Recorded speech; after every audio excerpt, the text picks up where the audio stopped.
Welcome to the Voice of Retail for the week of June 11th, 2019. I'm your host, Michael LeBlanc, and this podcast is brought to you in conjunction with Retail Council of Canada and sponsored by Purolator, Canada's shipping company for courier and freight. Learn more at purolator.com. In this episode, two exclusive feature interviews, both recorded live in person at the Purolator Podcasting Studio at RCC Store 2019. First, I chat with Kaileen Millard-Ruff, Vice President for Retail for Ottawa-based international retailer Lee Valley Tools. We talk about Kaileen's rich background in retail, the unique culture and history of the brand, their differentiating merchandising and in-store experience. Next, one of Canada's premier retail statesmen, industry advocates, and thought leaders, Willy Kruh, Global Retail Lead for KPMG and Retail Council of Canada's 29 inductee into the Retail Hall of Fame. Based here in Toronto with KPMG for 36 years, Canadian retail lead for the past 20 and global lead for the past 15, we chat about Willy's start on the sales floor with Harry Rosen, through to Willy's reflections on the state of modern retail and the work still to be done, particularly in Canada, by retailers to effectively compete in modern retail. Last but not least, I'll cover off retail this week, including Hudson's Bay going private, rare full-length, a video interview with Amazon Worldwide Consumer Chief, Swedish adventures in Canada, a harmonized approach to single-use plastics, Tokyo Smoke's cross-country retail expansion, Walmart's overhaul of Jet.com, tough lessons from Tim Hortons, Loblaws pairs up with Toronto startup Flash Food, and Metro launches e-grocery in Toronto. But first, let's listen to my interview with Kaileen from Lee Valley Tools. Kaileen, welcome to the Purolator Podcast Studio here at Retail Council of Canada Store 2019. How are you doing this morning? Oh, I'm great.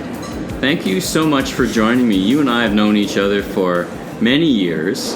You've now got a leadership position at Lee Valley Tools. We'll get to that in a minute. But tell me more about how your journey. How did you come to Lee Valley Tools? What's your background in the retail industry? It's very not unlike mine. You've had a lot of different types of experiences. So tell me a bit about how you came, your journey, and how you came to Lee Valley Tools. Well, the journey's been probably a lifelong one, starting in stores with my grandmother in Prince Albert, Saskatchewan, where she was a store manager for Craig's and also a buyer for Craig's. It was a small retail chain in Saskatchewan. And as a kid, I used to get dressed up and go to the store with my grandmother. So if you start when you're about 7, you find out that playing store in a real store is a hell of a lot more fun than doing it in the basement with your girlfriends. So that started out pretty early. But I think where my retail career really started for me was when I was with Dilex back in the day when the Poslands family was really driving the company. And I was with Fairweather, and their leadership development program called the MAP program was built by Ken Blanchard and the leadership group at Dilex. And I had the opportunity to be part of a Western Canada growth in retail, if you will, going through the retail management program at Fairweather, opening West Edmonton Mall, building out several new concept stores, really being part of a huge retail change in Canada during the 80s. And then later on, working with some really amazing people in retail, from Paul Walters to George Heller, and then actually as the Director of Education at RCC. Right. And that's working right. with Deanne. Right. So you've seen retail from all different angles, from the store, from leadership, and then from Retail Council of Canada, which gives you a whole other different perspective on that level of work. But now you're at Lee Valley Tools, which is a great Canadian company, great Canadian retailer based out of Ottawa. I know it well. I'm born and raised in Ottawa, so natural to me. But for those who may know less about Lee Valley Tools, tell me a bit about Lee Valley Tools. Well, it's another one of those Canadian iconic retailers, and unfortunately they're becoming fewer and far between. We just celebrated our 40th anniversary. The company was initially founded by Leonard Lee and Lorraine Lee and Robin Lee, employee number 1, 2, and 3. And one of our other employees, Judy Garbo, was probably employee number 4. So it's a company that has a long Canadian heritage.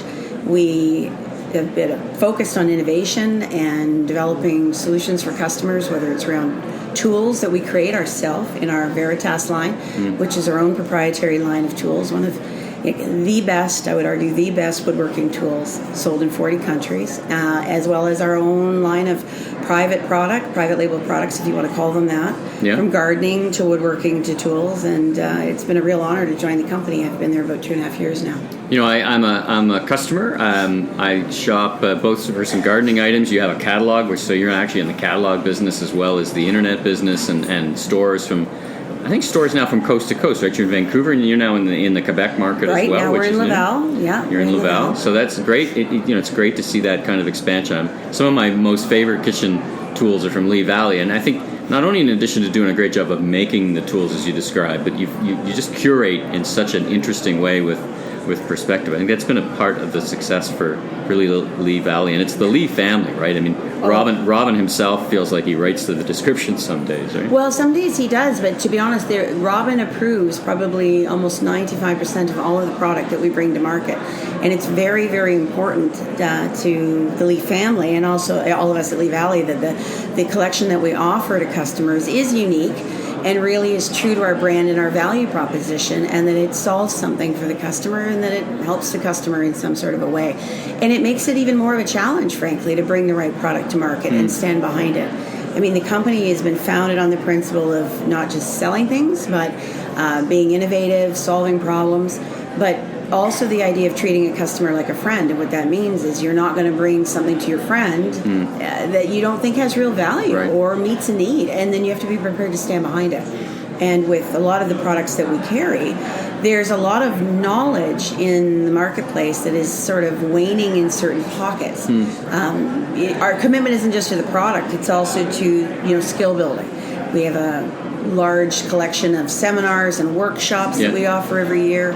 Every store has a seminar room that's a fully equipped wood shop where we teach people how to do things. And my experience has been just watching, hang out in the stores when I'm in Ottawa, or actually the one in Toronto, is there's a real range of those experiences. So you have very amateur woodworkers just want to learn, all the way to very skilled carpenters who want to just polish their saw blade, so to speak, and learn more from. So it's a real community of experts. Eh? It is, and we're so blessed with the fact that there's so many people who are so skilled and who see Lee Valley as an opportunity to share and transition those skills. Almost like, this is going to sound maybe a little dramatic, but it's almost like a moral obligation to share those skills and transition them, and it's really a privilege to be able to create those environments where people can do that, and to be able to have the resources and the tools and the budgets and the knowledge and the things that are all required to create that kind of an environment for the customer is phenomenal. Absolutely phenomenal. Let's talk about your specific role at Lee Valley Tools. You oversee the retail stores. Is that fair characterization? Yeah, I would say so. That's a fair characterization right now. My role is the VP of Retail. So my job is really trying to empower the stores and create the conditions for them to create the experience that we want. We started out as a destination retailer, renting store spaces off the grid, quite often in commercial industrial real estate. Long prior to stores actually being built. We were a cataloger. That is who we were. We were a cataloger. And initially, the reason for the stores was because of a postal strike. And so, that's a familiar note to retailers in Canada, unfortunately. Right.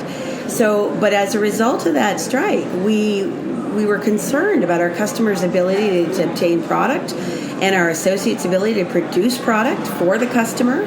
I mean, a retailer is a lifestyle. It's an ecosystem, right? We're employing people. We're contributing to the economy. So our first store, if you will, was basically creating an opportunity for people to purchase at our warehouse, one of our warehouses in Ottawa. And from there, stores started to be built. But if you think about it, at the time, we were a destination, and we were selling things to people who knew what to do with them. So going off the grid, industrial real estate, we were the real concept of a showroom. Consumers Distributing in Lee Valley, they were very similar retail concepts. I remember my first independent store purchase as a kid with my allowance that I saved for I don't even know how many weeks was at Consumers Distributing. Right. So that model of showrooming truly existed. The stores were a place to pick up your purchase, ask questions, place a purchase, but we were off the grid. We were a destination. We employed woodworkers who knew what they were doing. It was almost like the original, in some stores, it was almost like the original social hub. People would connect, they'd hang out, they'd talk, they'd solve problems, they'd kibitz. Yeah. It was great in one aspect, but these people weren't necessarily trained on how to run a retail operation or how to create the conditions for success for customers or how to train and develop staff. So, but the one thing that our staff has been really committed to honesty and good conversations and teaching customers and just treating the customer like a friend was Mr. Lee's mandate. So that is just in the lifeblood of the company. So as Lee Valley has evolved, and you think about I'll call it a skills gap that, we keep talking about some of the environmental concerns we have in this country and on the planet, which are totally valid. Yeah. But we're also facing a skills gap. We're facing a culture of instant satisfaction, of people not knowing how to do things, and people always relying on third party or disposability. And what's really nice to see is this focus on, I did it myself, and look what I made, and look what I created. And whether that's partially been driven by the DIY fascination and not everybody having, millions of dollars to hire third parties to do things for them, and how can I do that myself? Coming from a bit of that background, I was at Black & Decker for 3 years. That's right, I forgot. And you start to understand the role of television. That's one of the new things that was just coming when I was at Black & Decker 20 plus years ago. Right. You were just having HGTV, Home and Garden, and now people, it's funny because it evolved from I want to learn how to do things to I just want to watch people doing things and then do it for me versus DIY. So it's been had an interesting impact on the culture. It's almost like an unintended consequence of these shows. Yeah, but you know what? What you take from that too, when I'm sitting in meetings or we're having debates at the office about how to do things, I have to force myself to always slow down and think about that. That culture of always be learning, because part of the biggest challenge I think for retailers is our own stereotypes and our own buckets. I mean, we call it woodworking. But hey, you know what? Somebody's watching a DIY show on TV and decides that she wants to give her kitchen a refresh. She's not looking for woodworking. She's looking for, how do I strip the stuff off my cabinets, add new hardware, add lighting. She's not calling it woodworking or DIY or whatever we as a retailer call it, whatever category bucket in our hierarchy we've dumped it in today, what department, what GMM has it. We have to think about what the customer is. And exactly to your point about TV, changing this whole movement. So what we're working on now is really trying to get that message out there that we're there to help you learn how to do things. And we've actually really ramped up a lot of free drop-in workshops and demonstrations.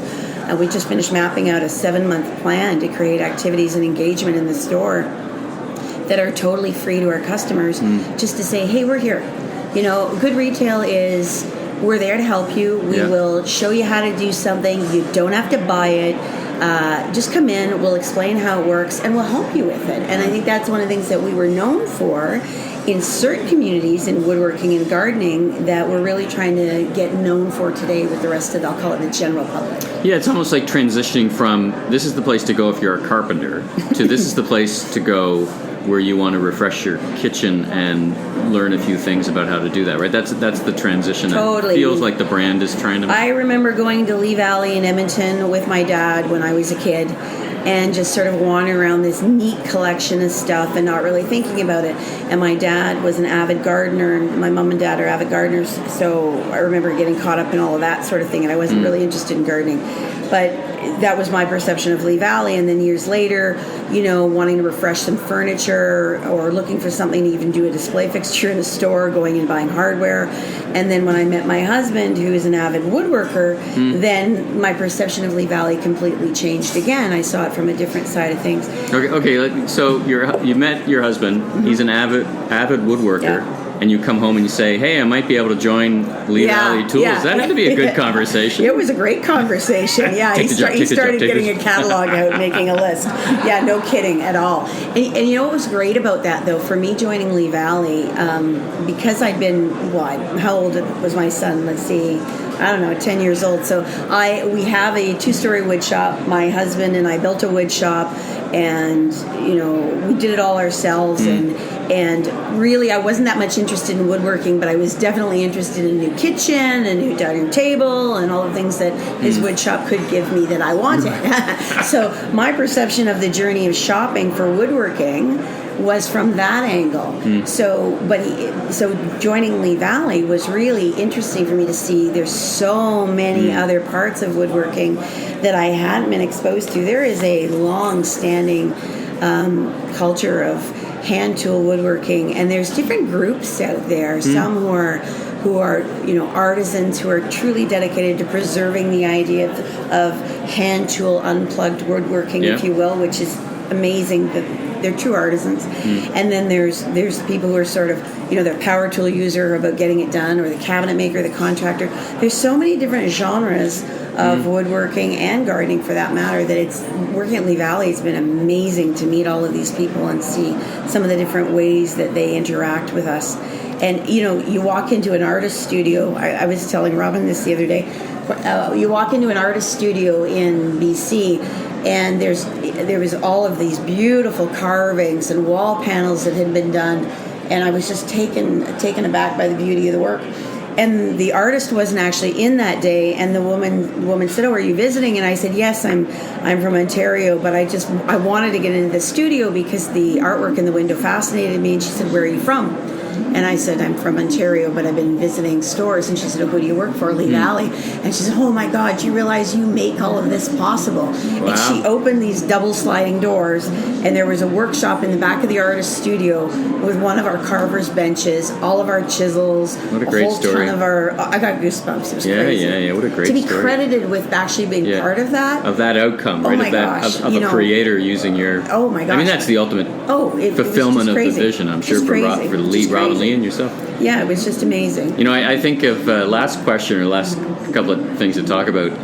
We talk about gardening, and gardening's having I think a long run renaissance. More and more people want to grow their own food. Definitely seeing a lot of people wanting to be able to do the raised bed gardening and grow their own vegetables and grow their own herbs. Raised bed gardening. So that's when you can bring it in, and it's a plug and play, not plug and play, but it's above, so it's easy to get to. It's not rototilling the soil. So whether you're in a condo in downtown Toronto and you've got a balcony and you put a raised bed out in the balcony, or you're like me, you're out in the country in Caledon. I have 2 raised beds on my deck because it keeps the deer and the bunnies away, and it's a heck of a lot easier to look after. And there's a lot of attention on the raised bed gardening, and frankly, we're getting a lot of parents coming in and doing it with their kids too. Nice. I think we're all trying to combat the digital time that our kids are glued to, and try and get them involved in things like that as well.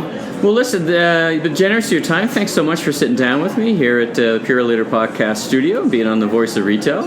Such a treat. You and I have known each other for many years, but it's such a treat to talk to you and share your background and a little bit of Lee Valley with the listeners. So thanks again for coming, and I wish you all the best. You're welcome. Anytime. All right. Thank you.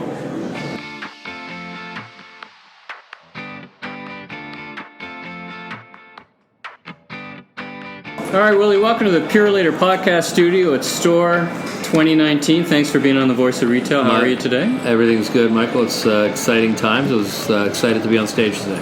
Well, it's a great opportunity to talk about your background, your history, how you came to be the global leader, because I think it's a great journey. I love to understand people's journey. So take us back a little bit. How did you... Sure. What's your career path and your journey? I'll talk a little bit about it tonight in my inductee speech, but when I was 15, grade 10, I started on the sales floor for Harry Rosen.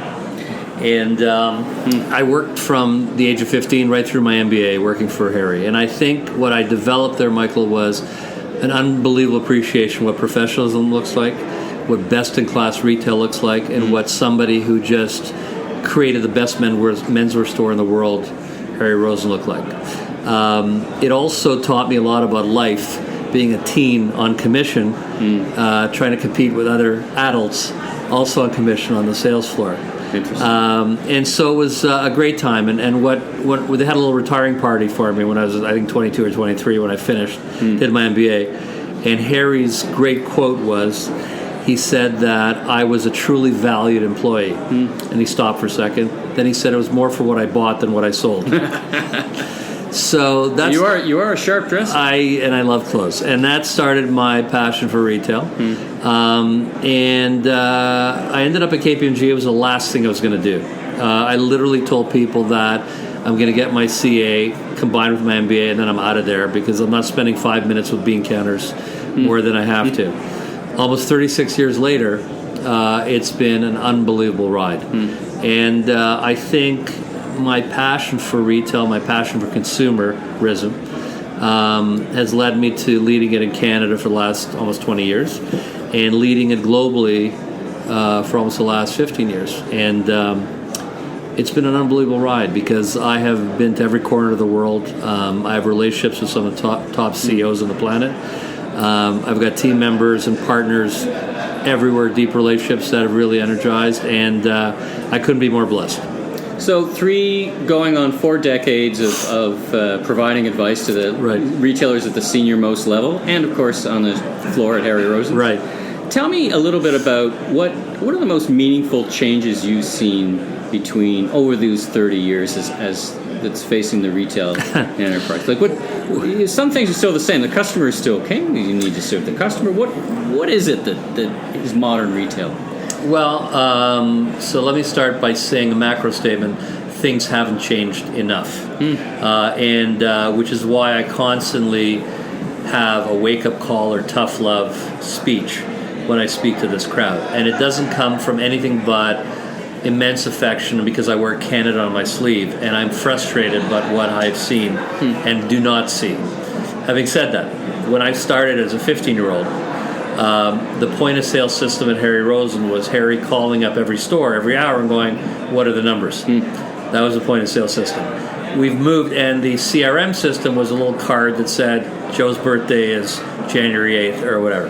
Yeah. We've moved significantly since then. Technology's had a large part of it. Analytics have had a large part of it. And understanding customer experience better and personalization better has had a large part of it. What frustrates me is that as much as things have changed, again, they haven't changed fast enough. Most of the innovation in retail is happening in China. Most of the innovation in consumer space is happening in Asia. And we are not seeing enough of adoption of technology in Canada. We are still stuck in too many retailers having a boomer strategy. So they're marketing to me because they believe I have all the money. What they are failing to understand or to research or analyze is who's spending the money. And as I said in my speech, The Perfect Storm, millennials are one of the revolutions that are transforming things, have created craft beer, Apple, Uber, Airbnb, and retailers need to understand that demographic, those behaviors, and the fact that they are spending the money even though they don't have a lot of it. So one of the challenges, and I've been a retail operator as well, I used to talk about the diseconomy of scale. I was at Hudson's Bay and we're launching HBC.com, and it cost us the same amount to launch that website back in 2000 as my counterparts at Macy's. I call it the diseconomy of scale. Do you think that holds back Canadian retailers or retailers in Canada, or is it something more, something deeper? Well, first of all, we are Canadian. We're truly Canadian. And I mean that with affection, but it also holds us back. So one of my soapboxes has been, and I've written about it forever, is that we don't go outside of Canada enough. We have great retail, great platforms, great brands. And outside of, Lulu or Aritzia or Indochino's doing a pretty good job. And Indochino's doing a very good job. Mr. Green there is killing it. Yeah.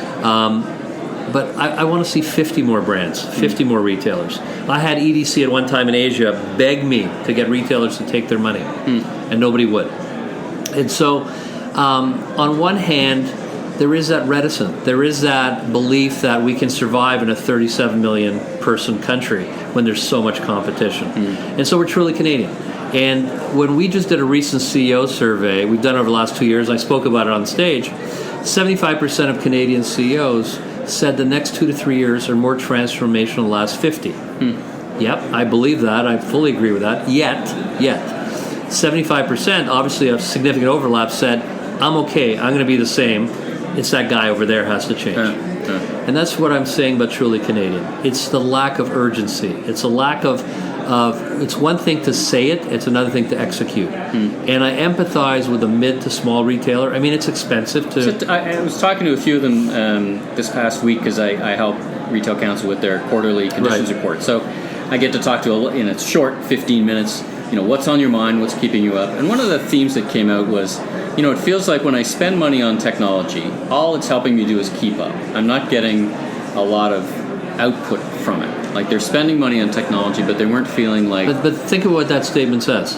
If you don't spend money on technology, you're not even keeping up. Right. So, I mean, I don't understand that statement. Your job is to be more than keep up. But you're just telling me, or telling you, that if I didn't spend the money, I wouldn't even keep up. And so what is your survival rate at that point? Canada has become this beacon. I mean, ranks in the top 10 of destinations for international retail.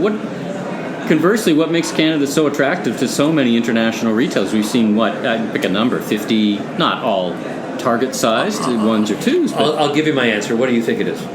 I'll tell you what it is. I think it's a good beta testing market for the global world because we're a very diverse community. Right. That's exactly right. So it's a testing market for entry into the U.S. It's a testing market for international entry. So if you're in the U.S. coming up here, you now have East-West supply chain. You now have various tariffs to deal with. You've got VAT or GST to deal with. You've got different technologies, different platforms you need to work with. Right. You've got legislation, all these things that are going to get you ready for a global push. If you're global, you come in here, you're closer to the U.S., similar language, similar things. But different enough to give you a feel for different enough to give you a feel. So that's a large part of it. Plus, we're also an incredible market. We're a captive market. I mean, when they used to open up movies throughout the world, we were the fourth market they would do that in, other than the three. We are a great consumer market, a truly great consumer market. So people, I don't want to diminish just by saying it's entry or whatever. Sure. We're a great market. It's just that there's so many competitors, and they keep coming. So, top three things or pieces of advice you would give to retailers or give to retailers today. We talked about the adoption and use of technology. What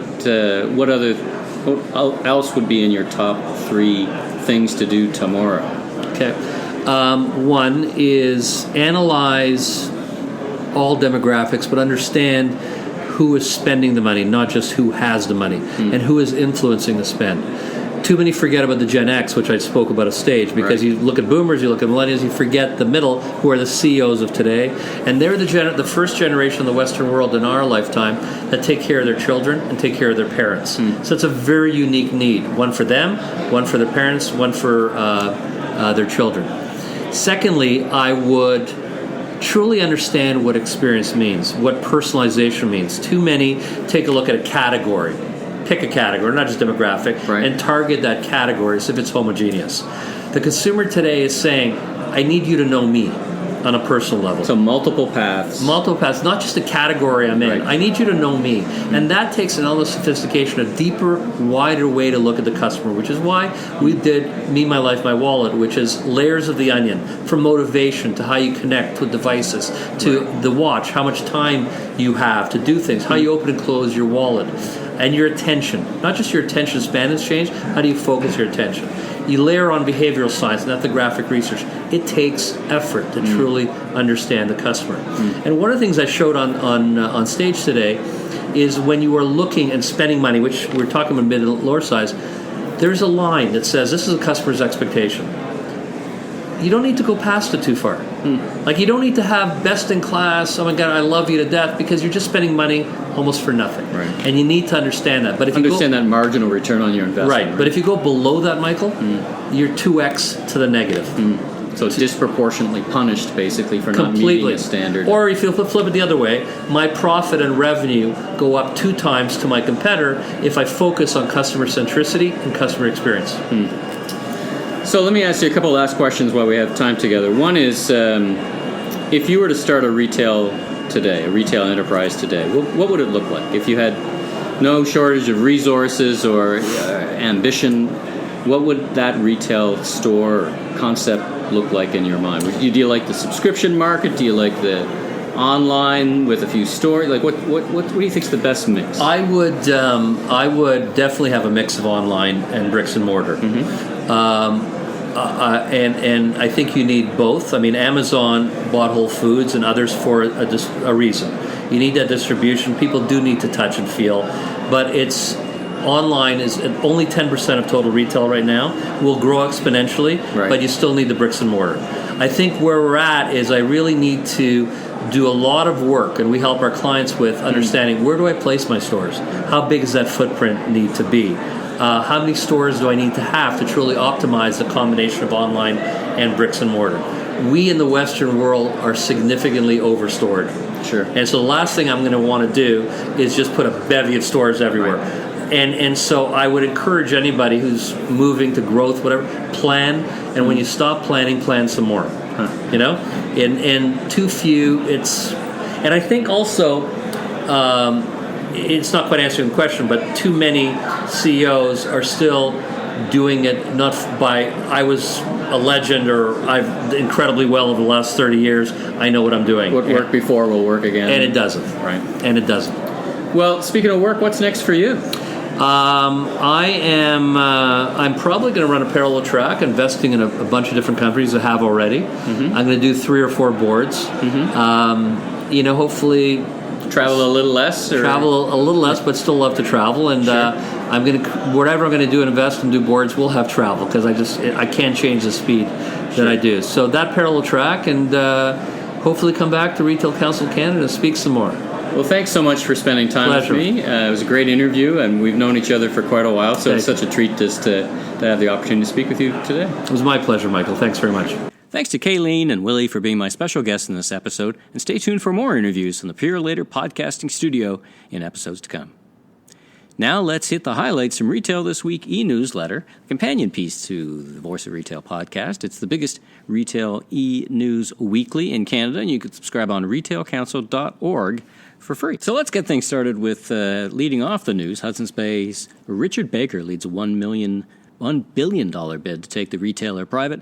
This is from the Globe and Mail. Oh, by the way, congratulations to Marina Strauss for a long and great career as the retail reporter for the Globe and Mail. She announced her retirement this week, but knowing Marina, it won't be exactly a retirement off doing nothing. It will be a busy life, no doubt, and we wish her well. Great chronicler of retail over the past couple of decades, and a real special contributor to the retail landscape in Canada. Anyway, back to the news. I guess the market seemed to react positively, in as much as the stock price went up 40% given that there was a price premium paid per share for what the existing stock price was sitting at. We're talking about Hudson's Bay. The idea is taking it private, get out of the glare, and I'm not sure if how it's going to address all the various issues. There's 2 schools of thought really about Hudson's Bay as this large enterprise. One is its best and biggest value lies in its real estate, and the other is its great brands. Right, it's got Saks, and it's got, of course, Hudson's Bay, the Bay in Canada. So we wish them well. There's a lot been written on this.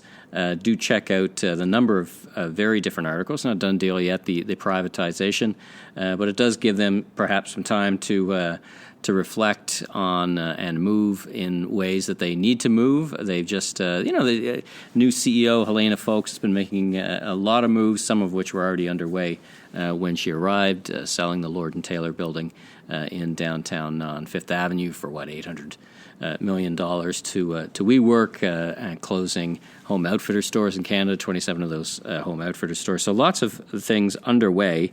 So we wish them the best in terms of being able to turn the business around. Results coming out actually this week were not so great, but I think, again, when you buy assortment, they talked about lowering a lower price pointed assortment.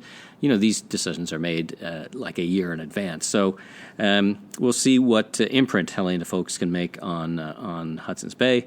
And, of course, we wish them well. There's a video I included here with Amazon Worldwide Consumer Chief Jeff Wilkie, and it's a rare look into Amazon. It's quite a lengthy interview, actually, and it's it's closest you're going to get to an interview with Jeff Bezos. So be sure and check that out. There's also a video, some good news, I guess you could say. Police arrest 22 suspects in connection with robberies at cell phone stores across Canada, across GTA. This is the kind of break-in en masse and grab phones and run, and it's become very violent, and it is spreading across the country. So it's great that the police have made some serious arrests in the GTA.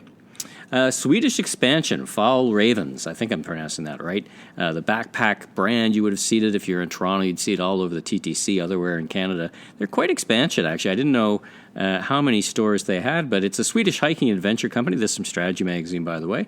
They came into Vancouver in 2014, then later expanded to Banff, Alberta, Kitsilano, Victoria, BC, and Montreal. 2018 opened a flagship in Toronto, and it's just added its 6th location in Calgary in May. So they continue to expand, kind of a hot brand. And speaking of hot issues, I'm here at the Consumer Goods Forum Global Summit of Vancouver. Actually, I'm podcasting with an amazing vista view of Vancouver out the window at the Vancouver Convention Center. And speaking of hot issues, as I said, plastics. Plastics came up several times today. Galen Weston gave a great presentation on some leadership initiatives that he's doing industry-wide. We know that we need to reduce plastics, of course, announced by the federal government, a move to reduce single-use plastics, actually eliminate them.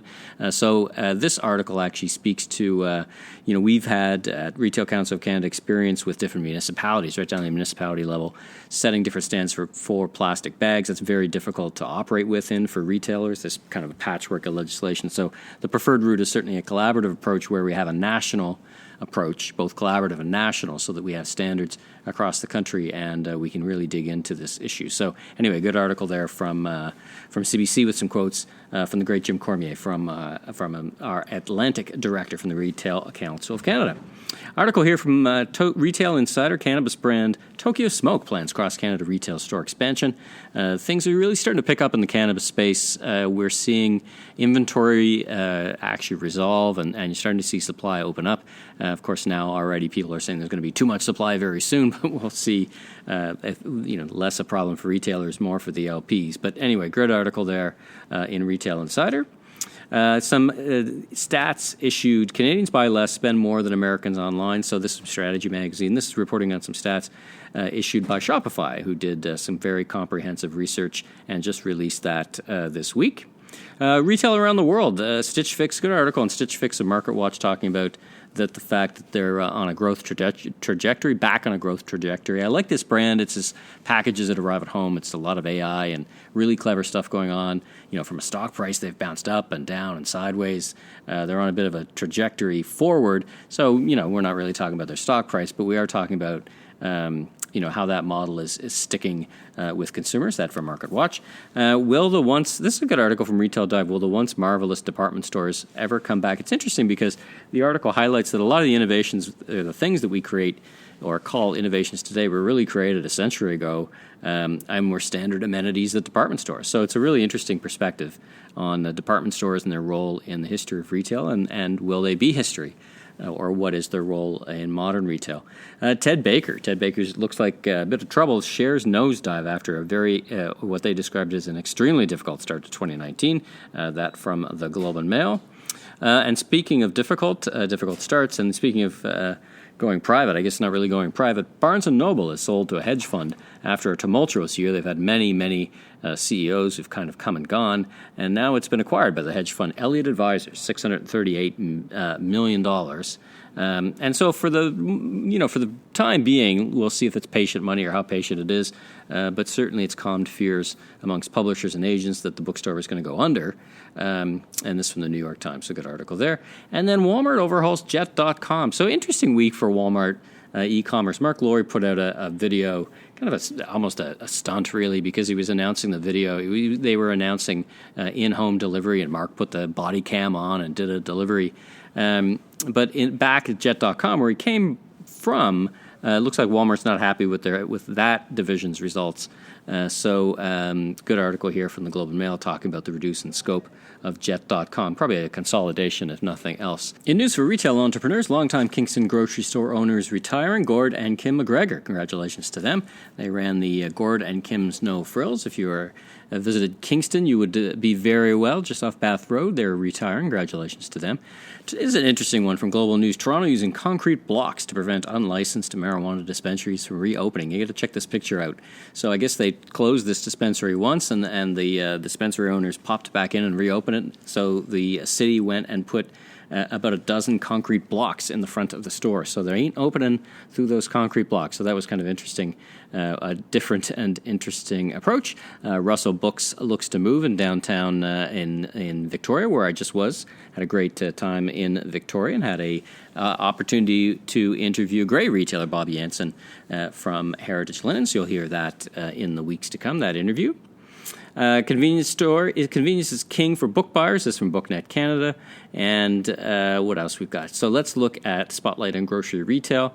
Great article here from The Star talking about really what was said between on the main stage at Store. Tough lessons from Tim Hortons. Senior exec speaks out on success and failures. That's a discussion with Duncan Fulton, ex of Canadian Tire, now a top executive at Tim Hortons. He was on the stage, shared the stage with Kevin Peekster, president of Microsoft Canada. So check that out. That's an article written on that in the Toronto Star. Big initiative here reported in the Globe and Mail from Loblaw. They paired up with Toronto startup Flash Food to reduce waste. So they've piloted, they being Loblaw, have piloted the program, and now it's 139 Maxi Provigo stores in Quebec, 37 Real Canadian stores in Ontario. Now it's out in BC, 250 outlets in total by the summer's end. So do check that out. It's an interesting and innovative approach to reduce food waste. Congratulations for them. Save on Foods, great Daryl Jones. Actually, I just was chatting with Daryl here in Vancouver, his hometown. As I'm here, sitting here in Vancouver doing this podcast, I'm at the Consumer Goods Forum Global Summit, and I have the amazing view of the harbor here in Vancouver as I record this podcast. So anyway, Daryl Jones, Save on Foods surpasses 6-year food waste reduction in 6 months. Congratulations to the great Daryl Jones.